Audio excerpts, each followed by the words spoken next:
Well, they don't want to come back. They're so big, their energy is so huge now that they don't want to reduce their vibration or their frequency or their consciousness to enter into a physical form. Because even when you and I incarnated to Earth, we didn't bring all of our soul with us. We can only bring parts that can be helpful and parts that want healing, because we would go crazy if we brought all of our consciousness. But an incredible expansion for compassion is what creates ascended masters and self-compassion. So like you're an old soul. And Hmm. I think the planet is like 50% old souls and 50% young souls, approximately. And younger souls are learning compassion. Older souls are learning self-compassion.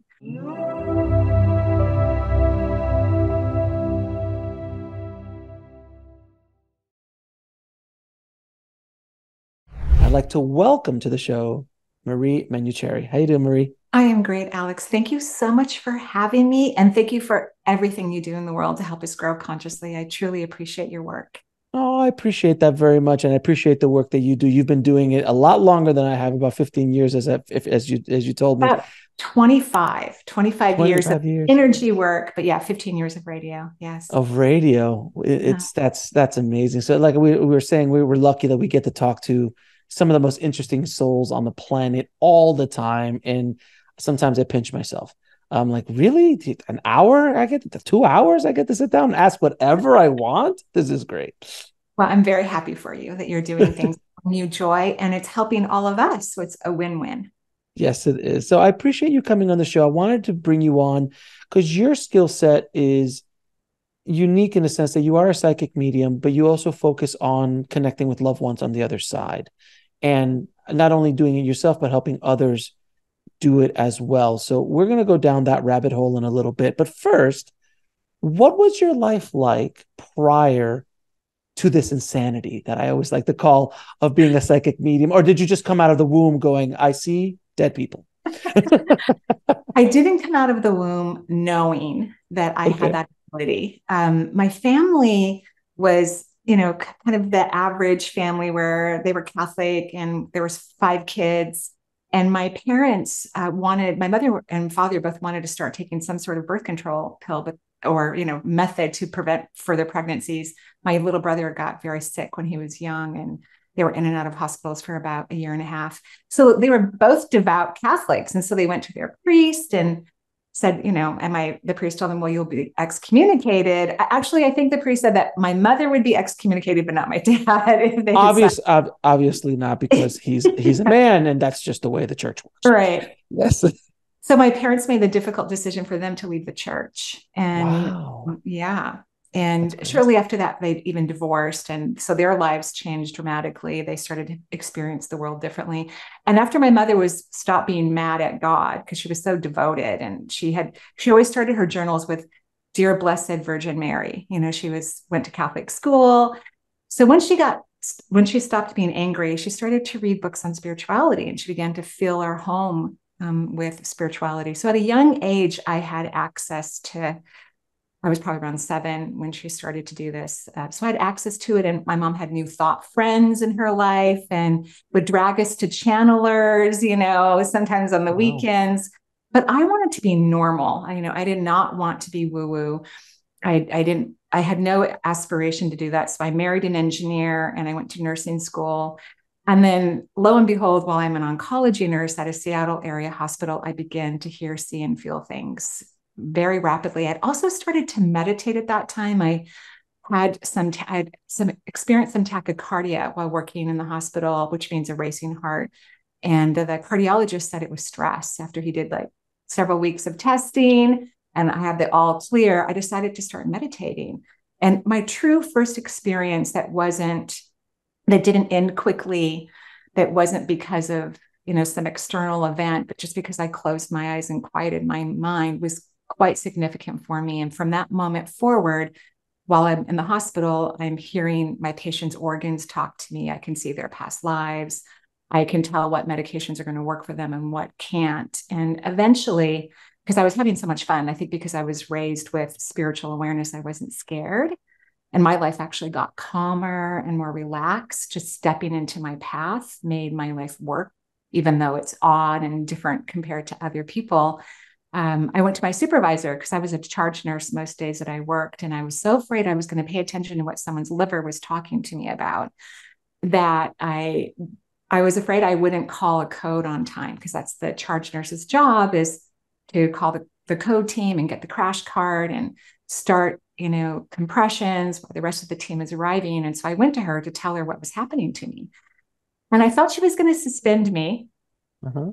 And I thought she was going to order a psych eval. That's what I thought was going to happen. And I was married at the time, and I didn't even tell my husband what was happening to me. I kept it very hush hush and kind of secret between my meditation friends and the nurses in the hospital that I was working with, and my supervisor, to my delight and surprise, said that I was seeing energy and that I needed to start laying my hands on our patients. And What? right. I was pretty surprised, that Dr. Sandman, which was his real name, our in-house therapist, psychotherapist, was not going to be interviewing me or doing a psych eval on me. I was really kind of terrified of that. And a few days later, I laid my hands on, consciously, because I've touched hundreds of patients, maybe thousands of them, but not with an intention, not without a stethoscope or trying to feel a pulse or putting an injection into their body. It was different, or removing, staples or sutures. I remember there was a patient who had been transferred up to our floor, who was a surgical patient who was having post-op pain, and she was staying in the hospital longer. So they didn't have any more room on the surgical floor. So she moved her to our floor. And I walked into her room and asked her if I could lay hands on her, even though I really didn't know what that meant. I didn't even know what a chakra was, quite frankly. And I shut the door as tightly as I could. I didn't want anyone to come in and ask me what I was doing. And I laid hands on her, and I saw these beautiful, bright colored orbs line the center of her body from head to pelvic floor. And her organs talked to me. She had just had a hysterectomy, and her body was sad. Even though she wasn't of the age to have children any longer, her body was sad that she wasn't going to have any children anymore, any new children. So I had this lovely mental telepathic dialogue with her body, and we both cried. We both had our eyes closed, but I peeked with my eyes open for a moment, and I could see that she was crying too. I had an amazing time. She was discharged the next day. She wasn't in pain. So that was the beginning of my career, but I've had a full-time, very busy energy medicine practice, which I then found out within a few years that I'm also a medium with clients around the world for about 25 years. So, okay. So you said that because of all the training you had and kind of like being raised in the environment you were, when this began to happen to you, you weren't scared. Because at this point, you're just more hearing energy or seeing energy and feeling energy and hearing organs kind of talk to you, which, to be fair, sounds a little off, a little weird. And I understand why you were thinking you were going to get a psych eval. Completely understand. It's shocking that she said what she said. I'm blown away by that. I actually interviewed her on my radio show years later, because she now works as a director for a cancer center in our area. And she's been instrumental at getting naturopaths to work along oncology. Yeah. So she's an incredible being in herself. And she was raised very similarly to me, which I didn't know. And so she knew what was happening. So when you first discovered your mediumship, abilities, I always ask people, so when did you see a dead person walking in the room? Did you hear them talking to you? Like, that's still off-putting. Even with your training, you're like, all of a sudden you're like, grandma? Like, it's like, Bob, you just left a year ago. What's going on? You are so funny. You are hysterical. I had it when all of this really centered around my nursing career. It's like somehow, because my family is so holistic, they were not happy that I chose to become a registered nurse. Like, my mom would take us to Chinese herbal medicine physicians and acupuncturists before she would take us to a doctor. And so when I said I wanted to study conventional medicine, my family of origin was not happy about it. But yet I loved nursing, and every woo-woo, interesting psychic experience that is still with me today started in the hospital. And the very first moment that I had an awareness of a dead person in the room, it was my very first day after graduating from nursing school, and I'm following around a supervisor, and she wants to teach me. Someone had just died on the floor, and she wanted to teach me how to prepare the body for the morgue. So I walk into the room and I'm listening to her and watching her and helping her, undress and clean a body. But I can't stop looking at the ceiling. I was like, this woman is not in her body. She's on the ceiling. So I even said to the charge nurse that was teaching me, I said, don't you feel like the woman's on the ceiling? Because I'm someone who's pretty direct and frank, quite frankly. And she goes, oh yeah, probably. And just kind of ignored my constant stare on the ceiling. So that was my first kind of moment of recognizing that I could feel, energy that's left the body. And way before I even knew I was intuitive, before I was working on the oncology floor. And then it was my second year of doing hands-on healing. I trained myself in the hospital, and I touched hundreds of patients and taught myself how to do energy work. And I was in the hospital. I was walking the hallway really early in the morning, and I saw this. I'm very visual. I saw this blue cobalt fabric kind of floating in the air about 5 feet above me. There was very tall ceilings in the hospital. And I wasn't surprised because I've been seeing weird, wacky things for a couple of years by then. So I'm staring at this cobalt blue fabric, and this head kind of emerges through the fabric of a woman. She has gray hair. It's pulled back. She looks, if I were to guess an age, maybe in her late 70s or early 80s. And she speaks to me. And when beings speak to you, they speak mental telepathically. That just kind of jumps in your head. And she said to me, will you please go talk to my son? And I meant to telepathically say back to her, we were the only people, I was the only human in the hallway. It was very early in the morning. And I said, I don't know which room he's in, and I'm really busy today. That's what I said. And then the cobalt like disappeared.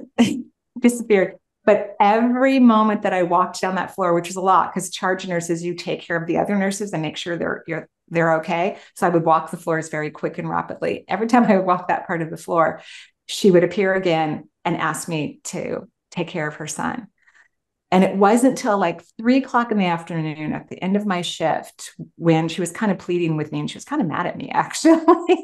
I would be too if I've made the effort as someone who had just passed. I go, dude, can you please just pass a message along? I know you're busy, but this is special. And it really, really, really was. As soon as I could hear her that last time, all of a sudden, because it was like a huge unit, there were so many doors, but all of a sudden, one of the doors that I had been standing in front of every time I saw her started to glow, energetically glow. So I asked his nurse, because by then the hospital staff knew that I was doing something different in the rooms at times. And I would always ask that patient's nurse before I went in and spoke about energy or anything like that. And the nurse said, sure, you can go on in. So I walked into the room, introduced myself, and asked the young man who was lying in the bed, who was maybe in his 30s. There was a woman sitting next to him around the same age as well, who I assumed was his wife. And I asked him if his mother had passed. And he said yes. And I said, would you consider it kind of demanding? And they both burst out laughing. And he then introduced me to his sister. And I said, your mother's been yelling at me all morning to come in here and lay hands on you. She wants to pass on some message. I don't know what it is. Can I please lay hands on you? So I did. And I could hear his mother tell me that he still had time. He had a terminal illness, and he was concerned that this hospitalization was his last time on earth. And she wanted him to know that he still had time, and that he was going to go home and be with his family, and that she would be waiting for him when it was time for him to cross over, but it wasn't quite time. And it was an incredible experience, a wonderful experience. Maria, let me ask you, because your perspective is so unique in the sense that you've worked in the medical field. And that's another thing, by the way, I've noticed that a lot of people in your field sometimes reject their gifts and go the complete opposite way. So they'll go into like, oh, I was raised with Chinese medicine and all that. They'll go into that, or I'm going to become a scientist because I'm not into this. And they always come back around. I mean, look at Suzanne Giesman, our mutual friend, yes, where she went. I know, Air Force One. I mean, my exactly. goodness. So from your perspective, I've heard so many stories of nurses, specifically nurses, not as much doctors, but nurses who are the frontline workers, more so in many ways than doctors. Not to take anything away from doctors, but the nurses are always in the room. Doctors show in, come out, come in, come out, and they're always working on multiple patients. But nurses are generally always in the room, and they see everything. They see life, they see death. And I've heard from multiple near-death experiencers who've come back, who they see, the first person that a lot of times they see is a nurse. And there was this one great story I heard, and then he came back. He's like, I just came back from this beautiful place, and she's like, he's just blurting stuff out. He just came back from dying, and she's like, it's honey, you were in escrow. You were in escrow. Now you're back. You're gonna have to deal with it that you're back. I'm sorry. Yeah, welcome back. But she's like, no, but you're going to have to deal with the concept that you're back here on earth and you're not going to go back there for right now. Mm-hmm. So from your experience working with so many nurses, how many of these stories, how wise beyond their years of like knowing what they're seeing, what they're not seeing, and just kind of accepting like, oh yeah, people, there is another side. I've seen this, or I've heard that they just accept it in the medical field from your perspective? Well, great question, by the way. First of all, I think intuitive people, particularly nurses, are attracted to the medical field. And a good physician will, if a nurse calls him in the middle of the night and doesn't really even know how to completely express why she's concerned, I mean, of course, she's going to have some clinical reason, will come to the hospital and make that his first round, because a lot of nurses are intuitive. But here's an interesting aspect about hospitals, which are still one of my favorite places on earth. I just adore them and miss working in the hospital every day, although I love what I do now much more, is because so many people are traveling in and out, energetically speaking. People are coming that are being born into the planet. People are leaving, their energy is crossing over. And of course, as soon as you start to leave your body, you ascend your energy very quickly. You gain so much knowledge and information in such a short period of time as your body, your energy is shooting up into the heavens, right? Even if it takes you weeks or months or years to completely cross, you gain so much cardinal knowledge. But there are gateways, huge gateways that are open between our world and the other worlds. And they're enormous. They look like archways to me. They could be hundreds of feet high and hundreds of feet wide, because there's so much exchange. Spirit guides are helping a baby being born that will be guiding that person their entire life existence. Perhaps even loved ones who will not meet them in physical form, but met them before they decided to reincarnate, like grandparents or great-grandparents, are also helping with that beautiful fetus and infant's emergence onto the planet. And then we have beings who are humans who are going to leave the earth realm. And we have people from previous lifetimes who want to be there at their homecoming, because going home is like a baby shower in itself, but on the reverse side. Everyone on the other side is excited that people are coming home. We don't consider Earth our home. It's a temporary reality where we have exquisite, contractual, unique experiences help us to evolve our souls. And so it's a very busy place with all kinds of angels and archangels and departed loved ones and beings you haven't seen for centuries, perhaps, who are greeting you when a soul is deciding to leave this unique blue-green planet. That's amazing. So when you have spirits try to contact you, like the lady in the blue veil, blue veil, what is the energy like? Is there a feeling that you get? Is there a smell, or what kind of physical repercussions, if you will, are happening during that process? My spirit guides are really great at teaching me how to maintain my own vibration so that I can be very healthy and enjoy my life. So my experiences are actually incredibly positive, but I work at calibrating my energy to run fast. So like when I first used to lay hands on patients in the hospital, I could feel all of their physical discomfort. It was really uncomfortable because our patients were very sick. They were on very strong medications, and I would just be riddled in pain. And I would have to go out of the hospital and sit outside the cafeteria where the waterfall was and wait for my body to discharge their energy. But my guides taught me very early to run my energy faster. But what typically happens to me, because it's a great question, is things just start to glow. So it's visual. It's visual. Very visual for me. I mean, I feel the warmth and I feel like my body starts to run at a higher frequency. Like if you're really excited and happy, those things happen to me. But yeah, it's like, or I just see people, like if I'm about to work with someone or someone's on my schedule and I don't want to know anything about why someone is making an appointment to see me, I like to go in cold. Dead people just start following me around my house and help me fold laundry or wash dishes or walk my dog. And then when I sit down, and I do everything on Zoom these days, when I sit down to talk to the client, then all of a sudden I'll go, oh, your dad's been following me around all day today. Then I'll know who that person is, so to speak. So I always use, when I talk to psychic mediums, I always use the example of Whoopi Goldberg and Ghost, which is amazing. An amazing, amazing film. In the movie, she basically had no control of who showed up, when they showed up, how they showed up. I mean, in the movie, they actually take over her body and kind of go through it and all that kind of stuff. But generally speaking, is there a closed sign and an open sign for you? Or do people just show up whenever the heck they want and you kind of have to deal with it? Or is it your choice to kind of like, I'm closed right now? No. I had to set rules really early on, and boundaries are really about ourselves. They're really not about others.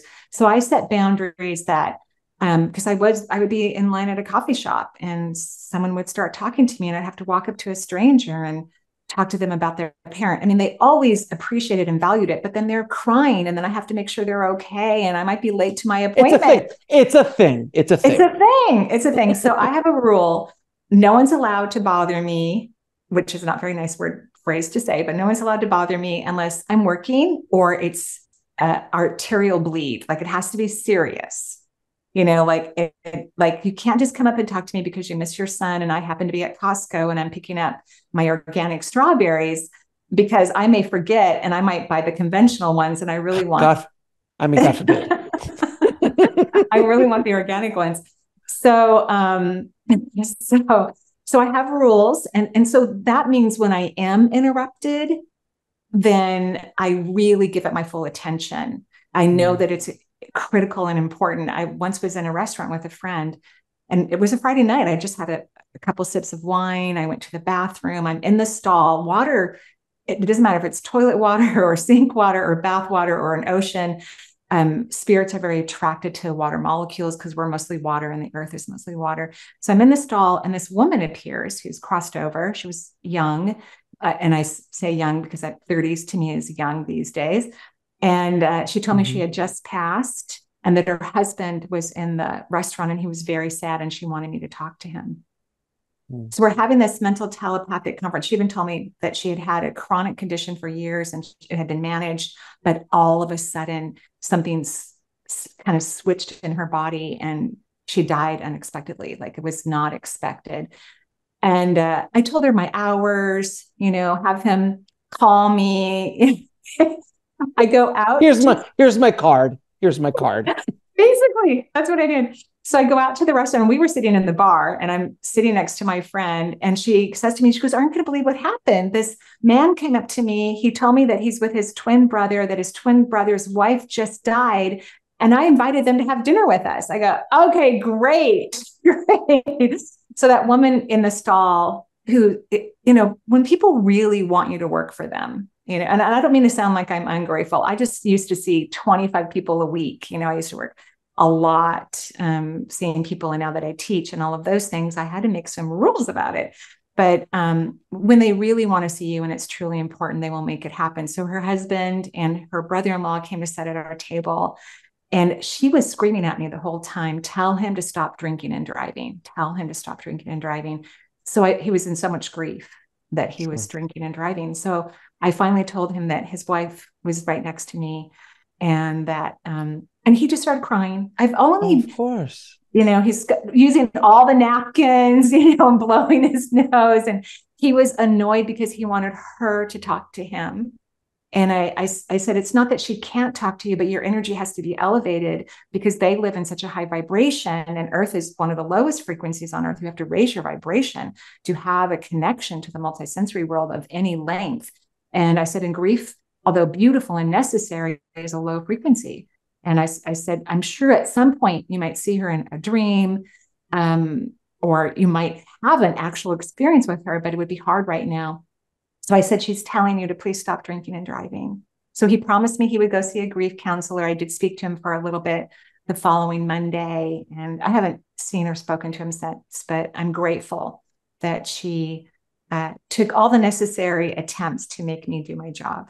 Well, let me ask you, who is the enforcer of these rules? Is it your spirit guides, or is it just once you put that intention out there, it kind of just does it? I think if your intention is authentic and you don't have a lot of wiggle room in your intention, if you're not being too nice or you're not over compromising, then the universe abides by it, because free will is the strongest law in all of the universes. Okay, that makes perfect sense. Now, are there certain times and places that make connection easier, or is it, just anywhere? I don't seem to have issues with connecting. I can pretty much be anywhere. I was at the bank talking to my banker, and I didn't even know her father had died, and he showed up while we're having a conversation. Again, tons of tears, napkins, tissue. And do you carry around tissues with you at this point? I Because should.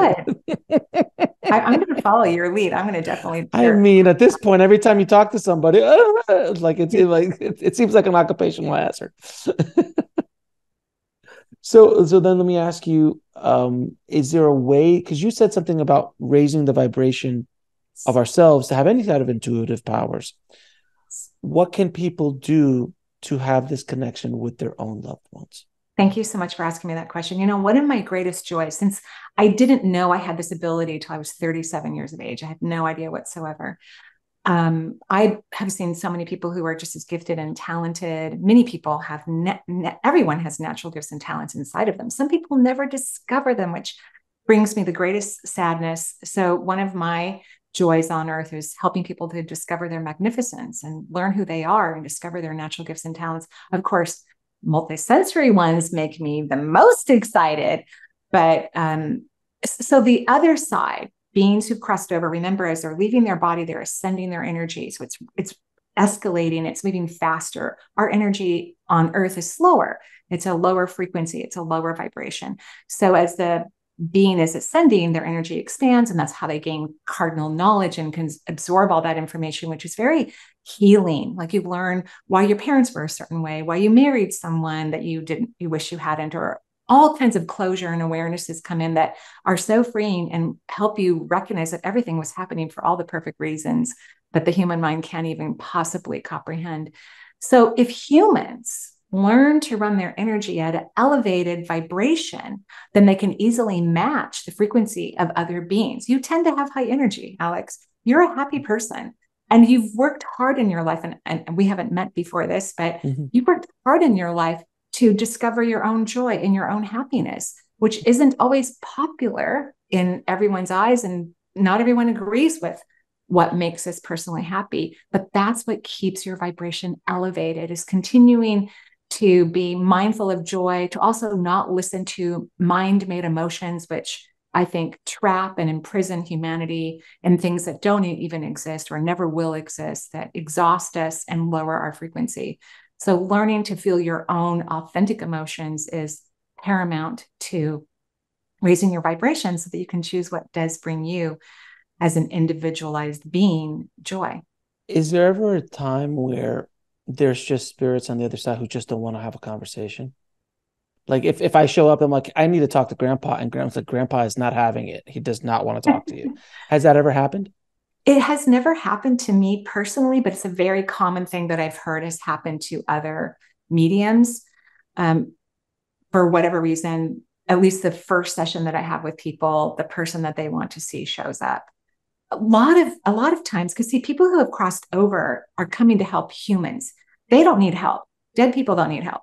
They don't have a body. They don't have to eat. They don't have to pay taxes. They can see creation, the universe, God, archangels. They have all this consciousness. But when they come, they want to come to help. That's their desire. They can see things that we can't see or that we don't understand. And so sometimes the person who comes, who offers the most valuable information, isn't necessarily Grandpa, even though Grandpa might be there and say a few words. It could be the neighbor that was living next door that died when you were a child and understood some basic concepts about you and brings information that frees your soul so that you can evolve and allow yourself to be more fulfilled in this lifetime. No, you call yourself a psychic medium. So a lot of times when people think the word psychic, they think of like, you can tell me your future, there's a crystal ball, all that kind of, hokey pokey stuff. But generally speaking, the concept of a psychic is you can tell me my future, or guide me in some way, shape, or form. For you, when it's not directly talking to a spirit, what is your source of the information that comes into you? Because it's different for a channeler to an Akashic Records person to a spirit talking to spirit guide. What is yours? Mine is kind of a lot of different things. So I can be in the Akashic records. I can be talking to a departed loved one. I can talk to their spirit guides. Their body talks to me. I like to think, but I don't want this to sound, too far-fetched. I like to think that I'm talking to God, Mm. which I believe we are all God. We are all part of creation. We are irreplaceable. So I like to think that I'm speaking to the higher consciousness of whatever's available to each person, and it's different for each unique person. Some people are more cognizant of their connection to their spirit guides. Some people are more comfortable with their connection to their departed loved ones. And I like to have conversations with whoever that is in their highest good that's available. And how is it through thought, through feeling, through like audible? How does that information come into you? It's any of those things. So, what psychics hope to experience is the knowingness. You might see something, you might hear something, you might feel something. I personally don't care how it comes across. I just want to know. So, I'm highly clairvoyant, I'm highly visual. One of the things that happens when as a medium is I don't hear people's names who've crossed over. I'm really not interested even in human names. People to me do not look like their names. They look like energy, which could look very different than their name. But beings on the other side, because they're very aware of how mediums work, they know I'm highly visual, so they show me what they look like. I can see their personality, what their clothing look like, their hair, all of those things. And then most importantly, for all psychics, all intuitives, you have to feel what you experience, whether you hear it or you see it or you have a knowingness. You have to feel what it means. So, like if I was working on someone and I saw vitamin C, the symbol for it floating around their body, I have to feel, do they need more vitamin C? Do they have too much vitamin C? So you have to feel the information that you receive as well. I have to ask you, what is the strangest place and time that some spirit showed up? I'm assuming it's not in the shower. I hope. But like, what is like, I want you were doing something. You're like, really now? Like, what's that? I mean, It that was a bathroom stall, shower.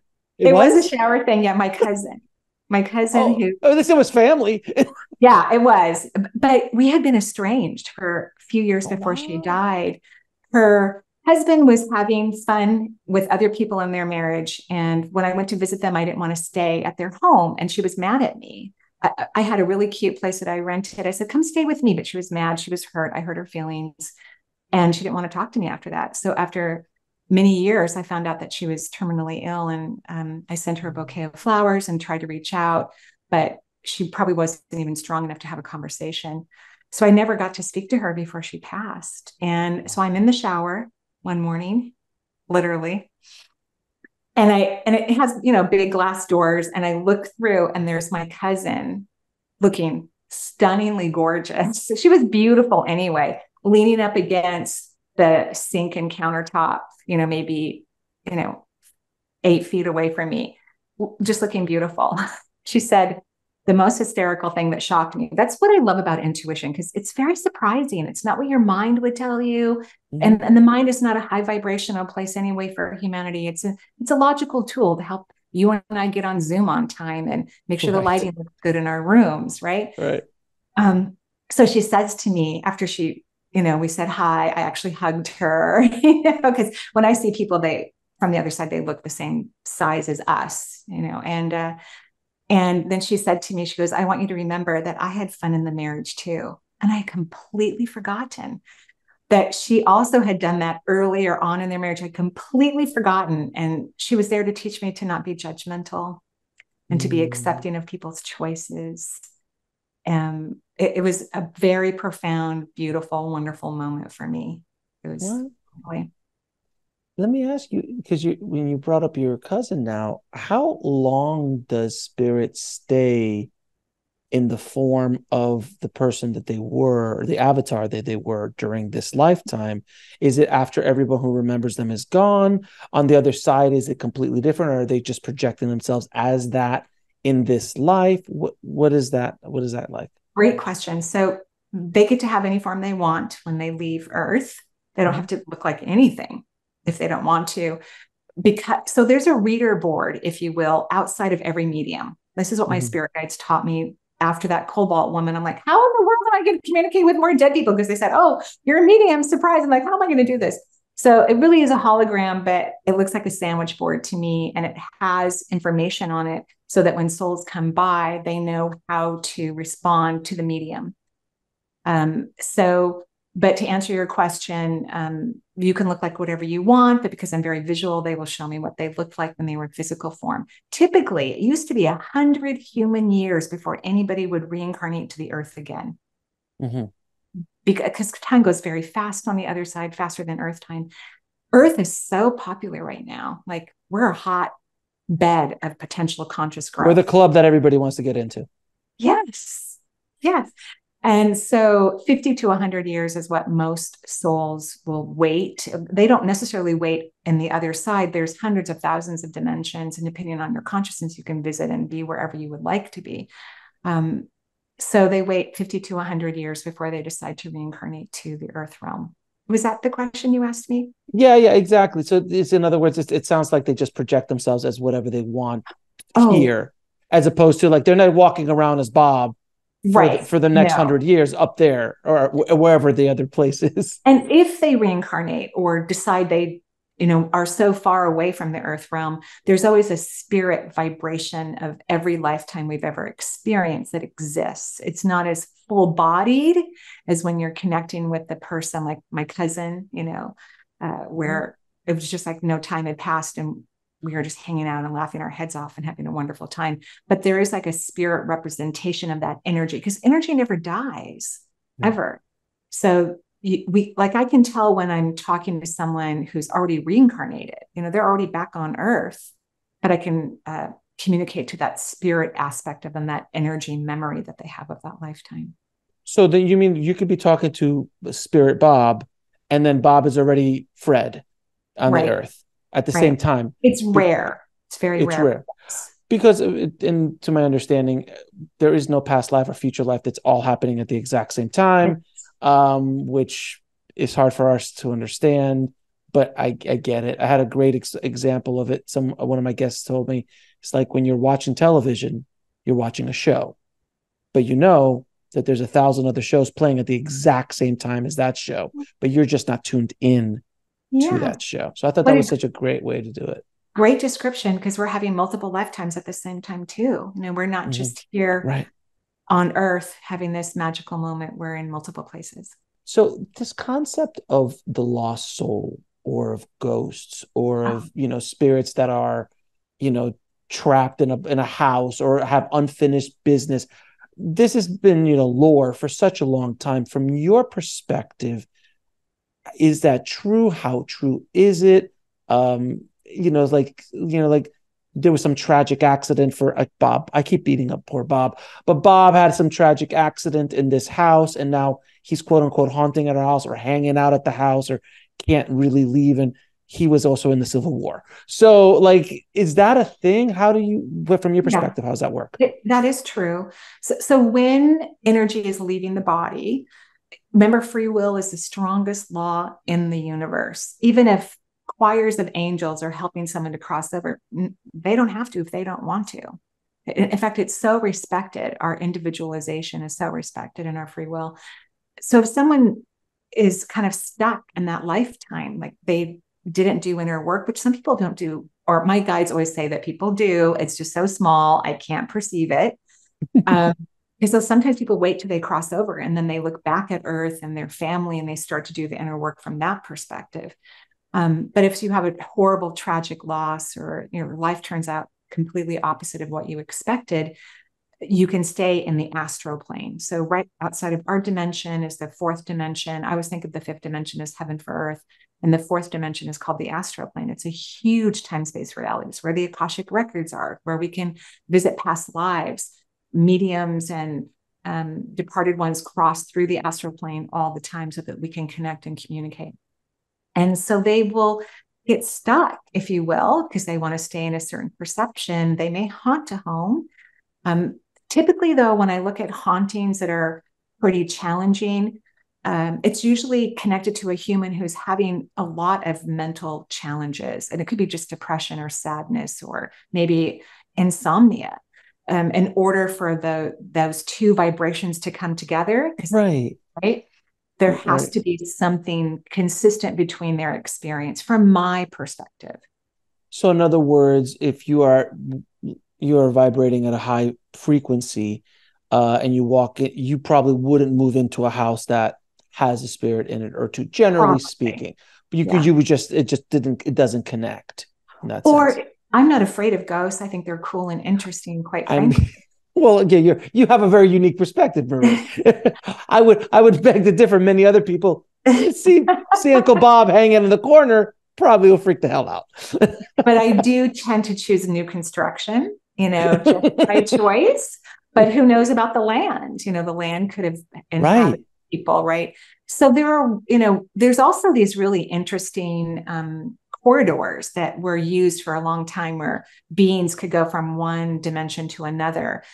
So they're kind of like gateways, kind of like the hospital, but they're actually portals that connect dimensions. And so you don't want a house that has an open portal. So I sometimes, if I can see that in my clients, I encourage them to close it with crystals and things of that nature so that we don't have things just popping in that might be a little mischievous or loud or create havoc. But there's something beautiful about figuring out one's healing so that they can cross over. I think it's kind of a beautiful thing to be near souls who are still trying to figure that out. Is there anything that we can do to protect ourselves from negative energies or things like that come into our lives? So I'm not a huge fan of the word protection because I feel like it's a low vibrational word. Mm-hmm. But I do believe high vibration naturally protects us. So if we are happy and fulfilled, which is a moment to moment thing for humans, unless they're present, we naturally expand our auric field. And a healthy auric field is about 3 city blocks in every direction. And think of your aura like your skin and how your skin protects you from heat or coldness or bumping into a piece of furniture or falling down. It protects the tissues and vessels underneath it. The auric field does the very same thing for our energy system and even for our physical form. So if we feel present, and we can even expand our auras all by ourselves, it's a part of who we are. If we expand it, then I think that creates the protection that allows lower vibration energy to stay away from our high frequencies. Are there spirit guides, angels, other relatives around us that are around us all the time? Are they a form of quote unquote protection or a layer, if you will, against that kind of stuff? I ask because this is something that's asked to me all the time. Right. No, I'm sure you get as well. I do. Yes, absolutely. I mean, your spirit guides are devoted to you. They have to stay with you. And from the moment you're conceived to the moment you cross over. And then some family members choose to be an intricate part of our lives. And that's why someday mediums won't have a job. Everyone will be able to communicate to their loved ones because everyone's actually capable of it. If they raise their vibration, quiet their mind, they can have connections with their loved ones. I've asked this question a few times in the show. I'd love to hear your perspective. What goes on the other side? Is there a bar?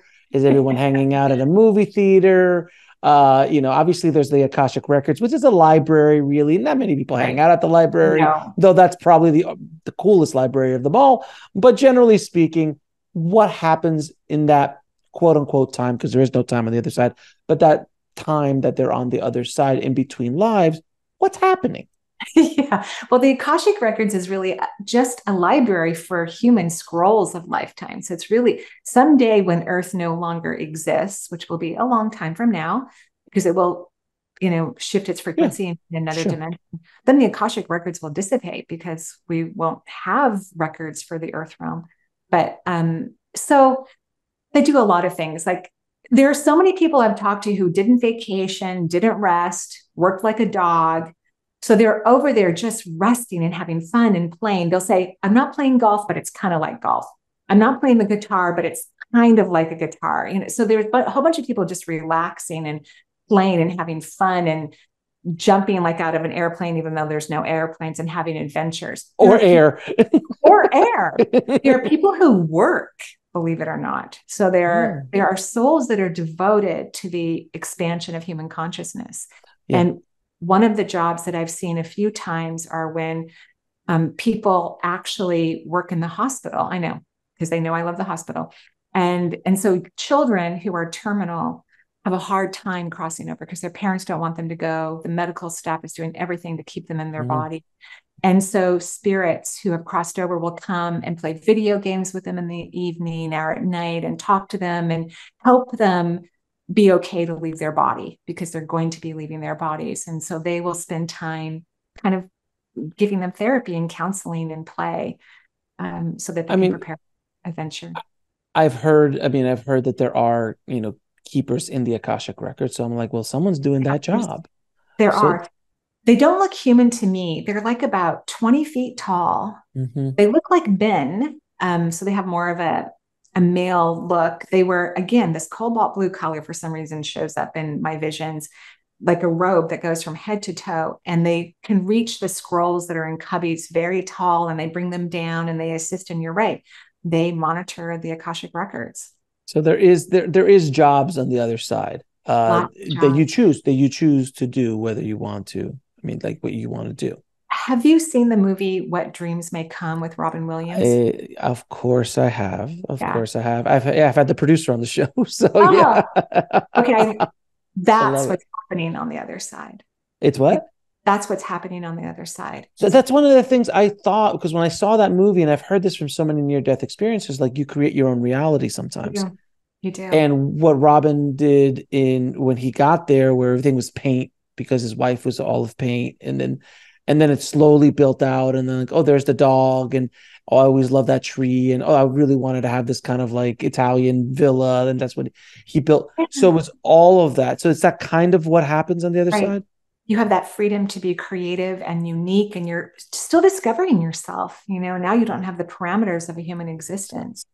So let me ask you, what is the process for an ascended master, a Jesus, a Buddha, a Yogananda, Babaji, these kind of historical characters that we've known, some within this last century, like Yogananda, but then some, more famous, the hardest man working in television, I always say, is Jesus. He shows up at every near-death experience. Not every, but I'm joking. But like he does. If it's appropriate, he shows up, or Shiva, or these kind of these beings. What is their what access do they have? Do they not want to come back, or they do come back as just to help? What is your experience with them? Well, they don't want to come back. They're so big, their energy is so huge now that they don't want to reduce their vibration or their frequency or their consciousness to enter into a physical form. Because even when you and I incarnated to Earth, we didn't bring all of our soul with us. We can only bring parts that can be helpful and parts that want healing, because we would go crazy if we brought all of our consciousness. But an incredible expansion for compassion is what creates ascended masters, and self-compassion. So like, you're an old soul. And I think the planet is like 50% old souls and 50% young souls, approximately. And younger souls are learning compassion. Older souls are learning self-compassion. So once you've learned compassion so significantly, like you and I, if there was a hardened criminal, of course, we want them to go to jail, but we hope they're eating organic food and getting therapy, and it's safe for them there. Yeah, I would agree. I would agree. Yeah. Right.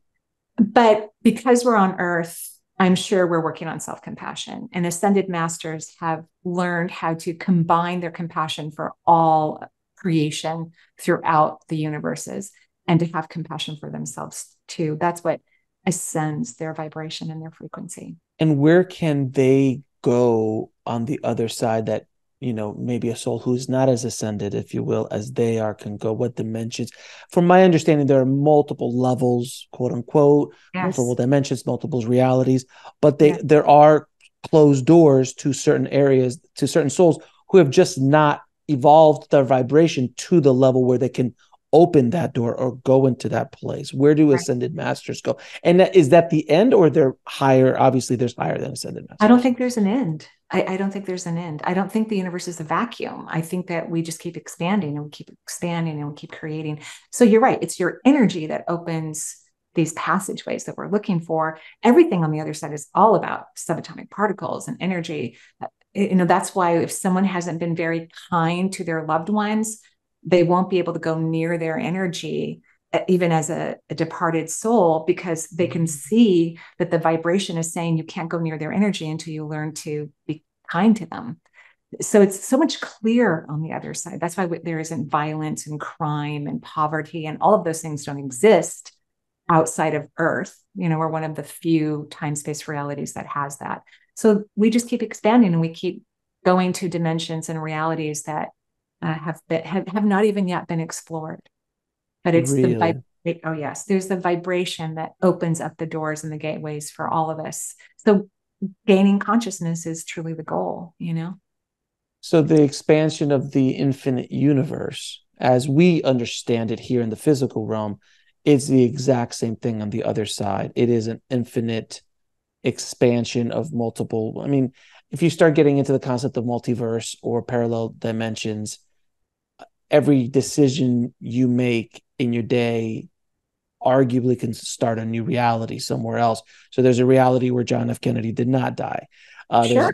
There's a reality where, DC is more popular than Marvel. You know what I'm saying? Yeah. These kind of also there's all sorts of different realities on a grander scale, but just even an individual scale. Like, what if I dated that girl?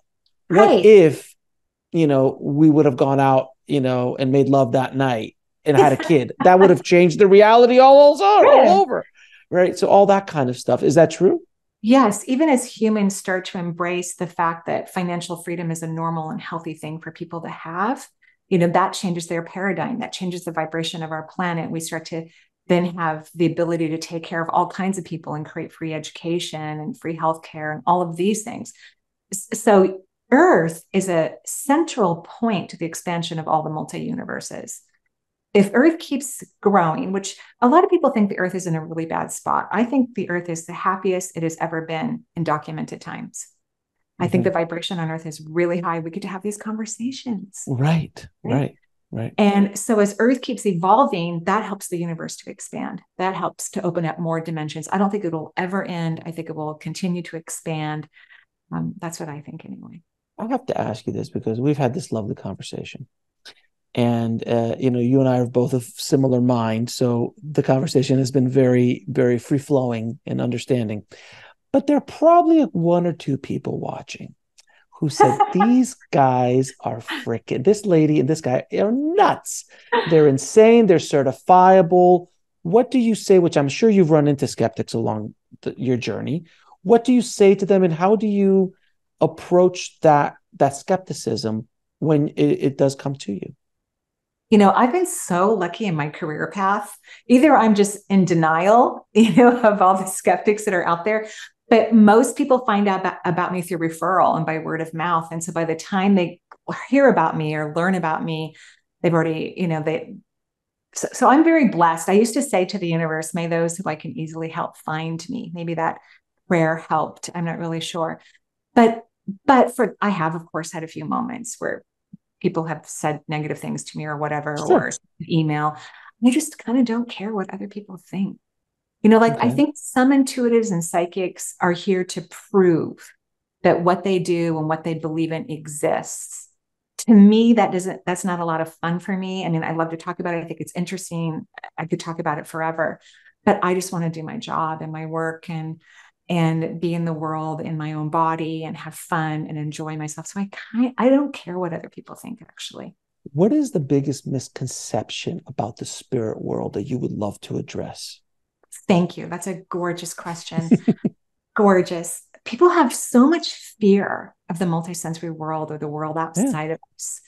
And I think Earth is a million times scarier, quite frankly. So we're on this lower frequency, and I love Earth. I love it. I hope I come back a million more times. I just adore it. It makes me so happy here. But so many people are terrified to have multisensory experiences. They want to talk to their loved one, but they're so scared. And their energy starts to contract, and then they can't have a conversation, or they think they saw a dead person, but they're not sure, or someone woke them up in the middle of the night and scared the gajeebies out of them, and they contract their energy. I think that what would be helpful is to know that words like famine, crime, and war do not exist in any vocabulary outside of the earth realm. And that it is a much kinder, loving, certainly interesting, and very curious, like that movie. So incredibly interesting. I just want to dive in that movie and go hang out with all those people and learn even more consciousness beyond what I've had the joy of experiencing in this lifetime. That outside of Earth is beautiful and loving and kind. And if you just tip your toe in it and let yourself feel free and safe there, you will be delighted in all that it has to offer you, and all the love and compassion that is available for all of us here on the human side of things. When you're doing your work, how do you ensure that the spirits that are talking to you are actually Uncle Bob, and it's not someone in, disguise, or is there trickery or any of that kind of stuff with, like, maybe spirits who are earthbound because of choice or things like that? They're like, I'm Uncle Bob, but really I'm Uncle Fred. Like, how is that? how can you? It's a really good question. So for me, what happens, because remember, I don't hear their names. I don't know what street they lived on. Sure. I don't get those factual aspects, but I can see them, and I see the hair first. If they have hair or not, that's what I see first for some weird reason. But as I'm describing them, some people can't recognize their loved ones, or they forgot what they look like, or Uncle Bob's been dead for 40 years and they don't know. And until the person, the human being that I'm talking to, has an aha moment, I can't move forward. I literally won't get the message. So isn't that weird? It's a fail-safe system. It's a fail-safe. Apparently. I remember this one time I described this gentleman to a T, like he was wearing overalls. He was outside. He was clearly a farmer or a gardener. And this woman had no idea what I was talking about. And I couldn't get the message. And I said, okay, well, go home and talk to your family. And if this makes sense, and I described it to a T, email me, and then I'll get the message and I'll be able to give it to you. So she emailed me a picture, a black and white photo of this person wearing the exact outfit that I described, holding like this pitchfork, and then I could get the message. And it wasn't even for that individual, it was for a family member, I think an aunt of hers. Yeah. So yeah, I have the universe. We apparently had some agreements before I came here to the planet. There are some fail safes. Okay, that's good for people to know, because again, that fear aspect of it all. You're right. People are so afraid of the other side. They're so afraid of dying. They're so afraid of talking to the other side, or even having any sort of mystical experiences, because it's the unknown. And we're just, our brain are just known. We are scared of the tiger around the corner. We don't want to get eaten. And the other side is pretty big around the corner, and movies don't help at all. I can't watch those scary movies. Are you kidding? I'd be terrified if I watched those. Terrified. Now, can you give us an example of the most profound message that you ever had that just rocked your world as a medium? Well, okay. Well, I probably, there was something, because you said medium. There was one just rather recently. Somebody's husband had passed away. And she, of course, wanted to talk to her husband because the children that they helped raise together were her stepchildren, and they weren't happy with her and how things ended in the estate, even though it was fair for everyone. But sometimes people forget when someone remarries, the person who is left behind, who you're not related to, still needs a house. Like we still have to take care of people. Hopefully everybody gets a fair share, but this person that we're not related to also gets something out of the estate. Hopefully, sometimes that doesn't happen. And so she was the human that I was talking to was very distraught and upset because his entire family had kind of turned from her. And she wanted some peace about it because she followed the will, which was great. And he encouraged her to before he passed. And it was fair because she brought, resources into the marriage. She was a single woman and married a little later in life and had bought homes. And so she brought wealth into the relationship.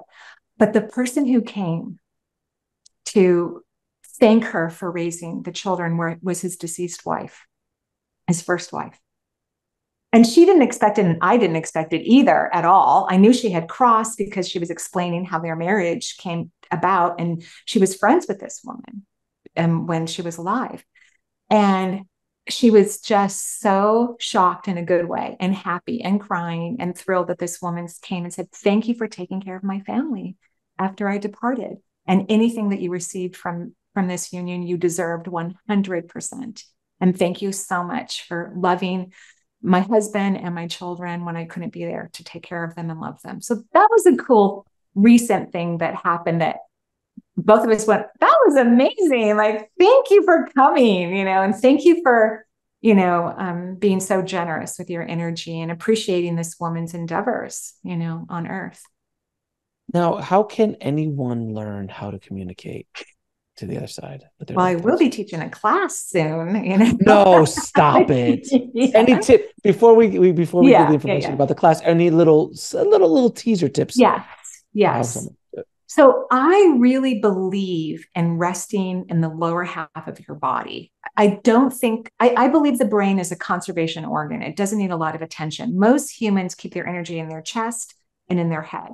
Now, I mostly work with older souls. Empathic people and older souls are attracted to someone like me. Younger souls are typically not attracted to someone like me at all. And older souls spend so much time in their heart chakra because, they've been working on for millions of years compassion. And they feel guilty all the time, responsible for even world events they have nothing to do with. They're constantly exhausting their heart chakra and wearing themselves out. So unlike most spiritualists and most teachers, I ask people to take a break from their heart chakra. It's not going to reduce their compassion, but they need to learn to feel their own energy. They have to stop feeling everyone else all the time. They're not going to lose that capacity, but they need to learn how to feel their own energy. Because once you get out of your head and you rest in the lower half of the body, you're going to connect to the second layer of the auric field, which is called the emotional response system. And true intuition is based on your authentic emotions, not mind-made emotions, but authentic emotions, which are always calm, compassionate, and a little bit surprising. Like the woman who showed up in that reading, we were both surprised. That's how you know you're on the right track, so to speak. So people could start to wiggle their toes throughout the day, feel their glute muscles when they're sitting, feel their hands if they're on their lap, or just feel your jewelry on you or your clothing. Become present with your own physical form. I think there's a natural slide into that vibration of authentic emotions and feelings and intuition that can propel people to have all kinds of mystical experiences that they deserve. They deserve to have these experiences. Those of us who do this professionally, we know that everyone can have these experiences. We know that. And those of us who wish to teach about it, we encourage and inspire others to have their own experiences. So there's a lot involved, but that is a great way to start, is to stay from feeling guilty and responsible for everything that's happening on the planet. Love, love, love, and adore and cherish yourself. And stay away from your brain. Yes, well, that's a very, very, very good advice. What is the main message or lesson have you learned from the spirit world that you'd like to convey to the audience? It's so funny. I kind of forgot this until I was listening to somebody who had just kind of opened up. And then again to Suzanne Giesemann, who is just a wonderful being on the planet, an incredible, being of light, is the other side. When you connect with it, the main thing you feel and encounter all the time is love for yourself. And them just loving you. In fact, humans most humans loathe themselves and are highly self-critical and incredibly cruel to themselves. So when you start to tap into the multisensory world, it's shocking that beings are saying kind things to you and appreciating you and valuing you. I think the definition of ego is incorrect. I believe that the true definition of ego is fear. Whenever we're in fear, overthinking, analyzing, and processing, we're in our ego. And that we should love ourselves deeply The universe does. And the more you love yourself, the more you authentically appreciate and value who you are, the higher your energy runs, the closer you are to your higher self, your God consciousness, and the easier it is to navigate Earth and have fun here while we explore and adventure this magical place together. Now I'm going to ask you a few questions I ask all of my guests. What is your definition of living a fulfilled life? Happiness, which is very personal. It's a really personal thing. Like, I didn't know that I really like big houses. Like when I bought a home like 10 years ago, my kids were like, Mom, you should be downsizing. I'm like, no, I like big houses. So I live in a big house. I love to get all the spirits that follow you all over the place. Right. You need space. And I need to expand my energy. So what I'm trying to say is you have to kind of spend time with yourself and find out what you like and what you don't like, and not be apologetic about it or embarrassed or ashamed. Shame is a very low frequency vibration. And start to do the things that make you happy. Like, I love jazz music. I make sure it's on whenever I can. I love to be in nature. So I am surrounded by nature and walk a dog all the time. So if people would find out what makes them joyful, that makes your life fulfilling. And because our natural gifts and talents are very joyful experiences, you start to vibrate your energy towards more of your authenticity, and you discover things about yourself that you never knew even existed. So if we can be happy, we can discover these things, and that truly is what makes our life fulfilling. Now, if you can go back in time and talk to little Marie, what advice would you give her? Oh, yeah, I've thought about this so much, honestly. And I'm so glad I've been, especially over the last 5 years, getting rid of regrets, because I think that's such a waste of energy, but it's such a human thing. I would tell her how lovable she is. I would tell her how much I love her. I would, just hug her and at every age and tell her that I'm proud of her and that she's amazing. That's what I wish I had loved myself more sooner. That's truly I wish I had, and everyone had the best intentions. My parents, our circumstances, everyone did the best they could, but many people don't get enough nurturing when they're young. And it's hard on us. It doesn't help us to make the choices that are in alignment with what we truly deserve. How do you define God or source? Yeah, energy. To me, God is energy. So when I see God, which is every day, in my opinion, it's like a big ball of fire, but I don't necessarily see flames. I love subatomic particles, so I see particles all the time. So to me, God, source energy, is energy. And then when creation gets inspired, a soul is born from that fire. That's what you are, and that's what I am. So we're all inspired aspects of the whole, and we are all part of the whole. The whole can't exist without us. And what is the ultimate purpose of life? Collective purposes and unique purposes. So like younger souls collectively are learning compassion when they come to a contractual reality like Earth, and older souls, as I said earlier, are learning self-compassion. Older souls should not be social workers. Younger souls will make better social workers, because social workers work so hard. And then we have our own individual things that we want to experience. And I think once you get to know yourself, you find out what it is. Like, some people want to learn to be very vulnerable and have deeply beautiful, intimate bonds with others. Other people want to really stand in their power of who they are and influence the world in a positive way. Some people just want to lay back and do nothing all day long and grow tomatoes, and donate food. So I think we have multiple purposes, but as a collective of souls in general, we're here to understand love. That's what we're really. Where can people find out more about you and the amazing work you're doing? Oh, thank you. You're so sweet. Energyintuitive.com is my website. And I have a radio show that airs on Thursday mornings. You can go through my website. It also turns into a podcast. And I take calls from around the country or sometimes internationally. So it's kind of my way of giving back. I answer people's questions live on the air. And I teach on the Shift Network. And I also teach on my own platform as well. Yeah, so we will have a link to your Shift Network course in the description and in the show notes for everyone to take a look at I think you'll be giving a free version of it first. And yes. Yes, for everyone to Yes, sign up on for. Saturday. Yeah, they'll Yeah. on the 14th and the 17th. I don't know when this will air, but But yes, the class, I'll be teaching mediumship for the first time on the Ship Network. So I'm thrilled and delighted to do so. that's amazing. And do you have any parting messages for the audience? Well, first of all, thank you everyone for taking time out of your day and following this wonderful human being, Alex, who is such a pure light, who graciously sends energy and love throughout the world and the universes. So thank you everyone for finding Alex and listening to him and following him, and for hopefully enjoying the conversation we had today. And please, please, please, please, please fall in love with yourself. Please. I appreciate you and the work you're doing, my dear. Thank you again so much. Thank you, Alex. Thanks for watching.